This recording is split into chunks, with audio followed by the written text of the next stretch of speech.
Hello mga kabibig! Welcome back sa ating bagong YouTube channel. Ito ang pinakamaingay ng YouTuber sa balat ng YouTube. Ako si Kabibig, maglebak-lebak na tang with evidence. Naku po, confident si Congressman Zaldico. Proud na proud siya na walang korupsyon ang AKAP. At ikinumpara pa niya ang AKAP sa confidential funds ni VP Sara na parang korap, magnanakaw. Nako po mga kabibig, baka iinit na naman ang ulo ng mga supporters ni VP Sara, lalo na itong kinumpara ni Zaldico ang AKAP at si VP Sara. So para nakikita natin ba na mabuti pa itong Kongreso, may AKAP na program pero walang korupsyon. Kumpara kay VP Sara, Vice President, noon may DepEd, may OVP, pero maraming questionable. Hala ka. Yun ang aking naiintindihan na. Disclaimer lang ha, opinion ko lang to. Naiintindihan sa statement ni Congressman Zaldico. Ito kabibig ha, baka sabihin nyo naman gawa-gawa ko ang chismis na yan. Talaga. So ito, i-share ko sa inyo, galing ito sa Abante. Oo, Abante yata ito. Wait more, makikita natin. Ito na. Ito. Abante TNT. Ipinagtanggol ni House Committee on Appropriations Chairperson at ako Bicol Party List Representative Elizaldico ang ayuda sa Kapos ang Kita Program AKAP ng Department of Social Welfare and Development na isa umanong halimbawa na programa na transparent at epektibong pagtulong sa mga nangangailangan. Click nga natin. Uy, talaga very confident si Zaldico. Very transparent. Walang korupsyon. Ang AKAP, AKAP walang korupsyon. Gaya ng secret funds ni VP Sara. Uy, inatake na naman si VP Sara. Kung talagang may korupsyon sa OVP, magkaso kayo. Mga kabibig, kaya nga may impeachment case VP Sara. Kasi sinimulan na nila. Kasi tungkol sa secret funds. Oo nga, let's see kung saan patutungo itong impeachment case ni VP Sara. At meron ba talagang mapapatunayan nyo ba na korap at kinurap at magnanakaw si VP Sara? Pero confident ha. Confident si Elizaldico na walang korupsyon ang AKAP. Nako, sabi pa dito, AKAP is a clear example of how government funds should be used efficiently and without corruption. Wow! Ang galing! Anak, grabe! Na-shock ako. No? Kaya pala, dapat ginigiit talaga nila na hindi mawala ang AKAP sa 2025 budget kasi ito'y example ng programa na used efficiently and without corruption. Pero may nabalitaan ako, chika-chika lang mga kabibig ha, na oo nga, namimigay sila ng AKA, 5,000 daw, pero ang nakakarating sa mga beneficiaryo, 2,000 na lang. Ay, so, totoo kaya yun? Ay, ewan ko. Sabi pa ni Zaldico, do we want confidential funds like those in Davao, DepEd or Office of the Vice President under VP Sara, which were riddled with 100% corruption? Take note ha, siya ang nagsabi, 100% corruption daw. Or programs like AKAP with zero corruption. Oh, saan kayo pipili? OVP na may confidential funds with 100% corruption or sa AKAP na zero corruption? Oh, ay i-prove nyo po kung zero corruption. Oo.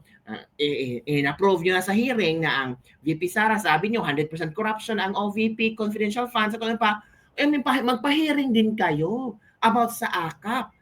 Baka to supplement ba, hindi lang puro salita na zero corruption. Itong AKAP, napaka-efficient and without corruption, zero corruption. Ang pinakamalakas bumatikos ay kadalasan yung walang ginagawa para tumulong sa tao. So it means VP Sara walang ginagawang Vice Presidente. Wala. AKAP directly addresses inflation. And uplifts the life of our countrymen, especially the near poor. So kumusta ang inflation? Bumaba na ba? Kung bumaba na ang inflation dahil sa AKAP, nako, sabi natin effective talaga ang AKAP. Pero kung patuloy pa rin tumataas ang inflation, It means, hindi epektibo ang AKAP. Wait, before kayo magsabi ng conclusion na ang AKAP ang directly addresses inflation, may study ba to support or confirm? Ayon sa DSWD, ang AKAP ang nakapagbigay ng 5,000 tulong pinansyal sa halos 5 milyong benepisyo noong 2024. Nako, may nagsabi na ha? 5,000 for 5 million benepisyaro na ang tanong. Tingnan natin ang data, totoo ba? Ang programa ay mayroong umanong 93.31% utilization rate ng 26.7 billion budget nito. Sabi pa, if we can achieve this now, why wasn't it done before? Where did the money go? Napunta ba ito sa confidential funds o sa 27,000 na extrajudicial killings? Wow! Talagang nagpaparinig sila kay VP Sara at mga Duterte, no? Iginiit ko ang kahalagaan na magkaroon ng pananagutan ang mga opisyal ng gobyerno kaugnay sa maling paggamit ng pondo at pag-abuso ng karapatang pantao sa nakaraan. Sabi ni Ko, the Filipino deserves justice for those who were wronged. Huwag nating ilihis ang usapan. Kailangan panagutin ang mga responsable sa pag-abuso ng pondo ng bayan at pagkawala ng mga inosenteng buhay.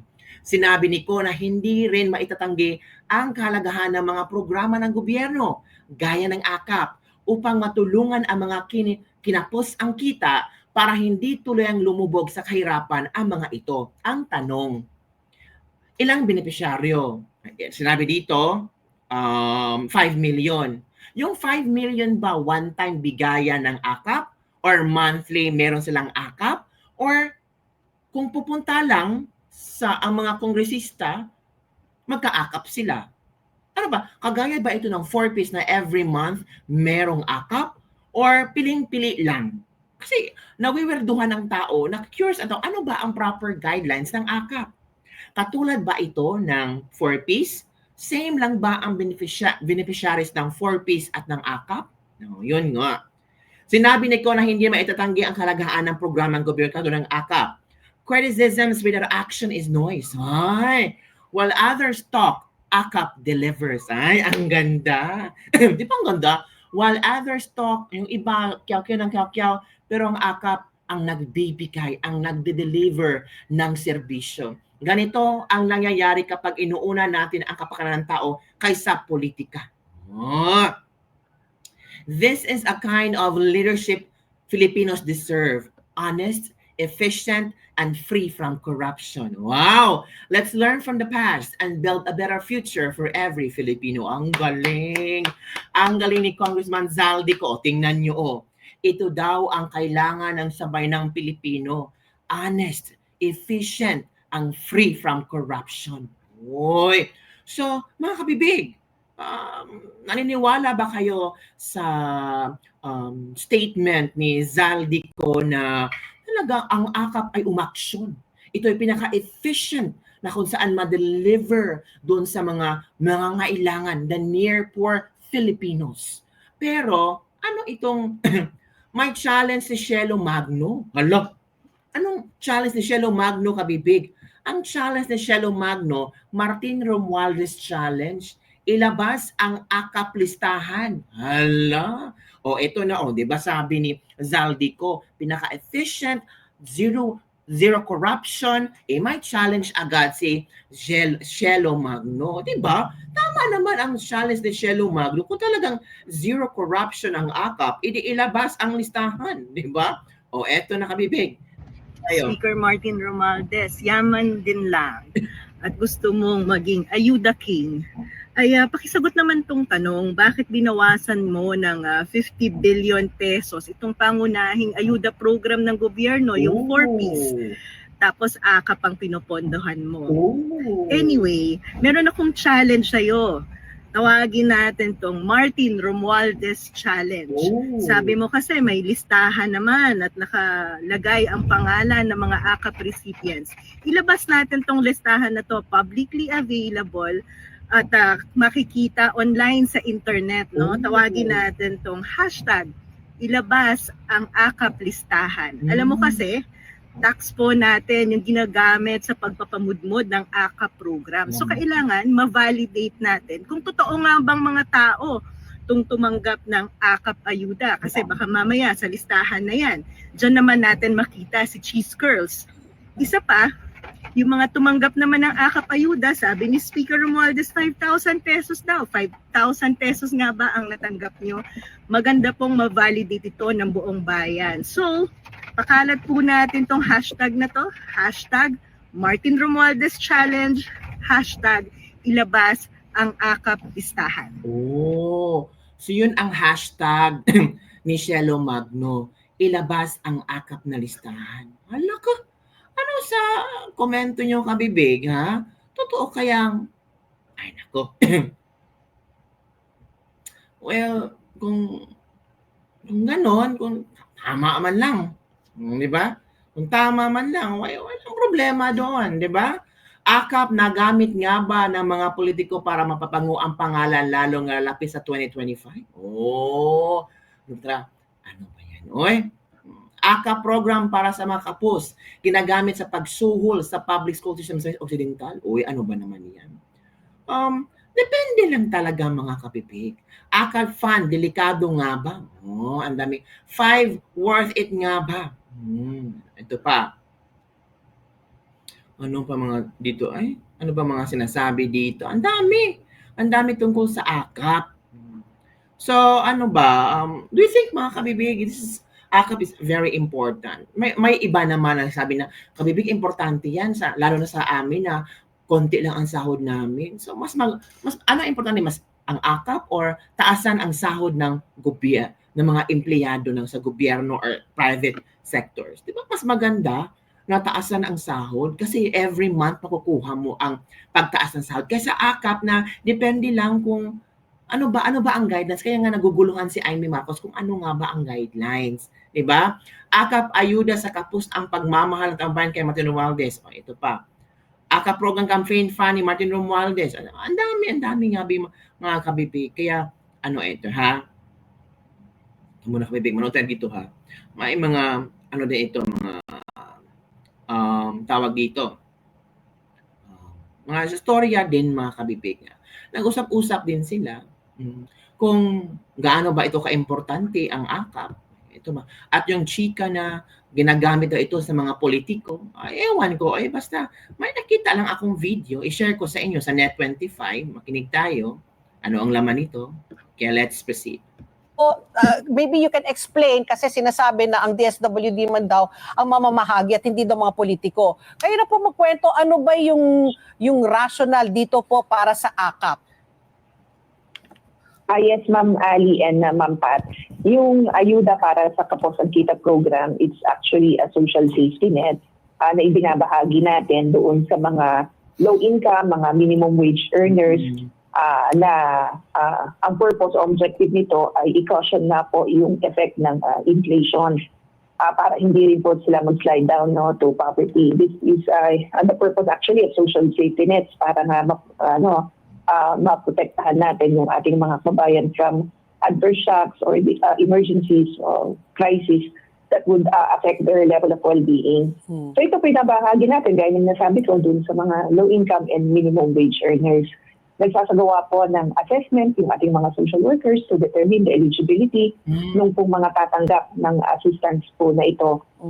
And meron nga po tayong guidelines na sinusunod for the implementation of this, Ma'am Ali and Makat. Just for clarification, magkano po ito at gaano kadalas pa? Kasi yung 4Ps, alam po natin, monthly na nakukuha yan. Itong AKAP, one time, big time, monthly ba yan? Karagdagan na nakukuha? At magkano po? Yeah. Yung pong amount ay depende doon sa assessment ng ating pong social workers. Similar to the assistance to individuals in crisis situation, meron pong mga documentary requirements na isinusumite and depende doon sa type of assistance that is being requested kasi pwede rin po medical, pwede cash relief assistance. Dinedetermine po ng mga social workers based on the assessment na isinasagawa po nila. Also in our guidelines, nakaprovide yung frequency of availment. Nakapaloob doon na once every 3 months yung assistance po na maaari po nilang matanggap. Again, depende doon sa klase ng assistance na inilalapit Hindi po nila. klaro. Okay. Alam naman po natin na maganda talaga ang layunin ng AKAP, hindi po ba? Para nandun sa mga tinatawag na near poor, minimum wage earners po yan, yung mga kapusang kita, meron ding matatanggap na ayuda. At natutuwa po tayo, nagsalita na rin po si Secretary Gatchalian na 2025 being an election year, ano? Po yung posibilidad po na magamit ng mga politiko. At nakita naman po natin yung mga ilang videos circulating online kung saan yung pamimigay ng AKAP is attended po by some politicians. Correct. Na ang ano tuloy, ang talagang logically you would think na nagagamit yung AKAP for political gains na mga tatakbo po sa Mayo. So, yung lalo na po na ASEC, ito ay nagamit na AKAP has been controversial before sa paggamit dun sa pirma, remember? Doon pagpirma dun sa People's Initiative to amend the Constitution, nasangkot na ang AKAP. So it has been controversial before as a tool for politicians. Paano po natin masisiguro, ASEC, na hindi po ito magagamit ng mga politiko for in aid of re-election or election, ASEC? Yeah, there are efforts naman po, Ma'am Ali and Ma'am Pat, there are efforts to insulate the programs and services of the department from any forms of political interferences. Doon po sa guidelines na ginagamit po natin o reference po natin, nakasad naman po doon ano yung mga proseso in terms of targeting, in terms of assessment, monitoring and evaluation, and of course, grievance redress. Sa pamamaraan po ng mga iyan, makakatiyak tayo na hindi po magagamit ng any political actor yung pong programa at serbisyo to further or to advance their political interest.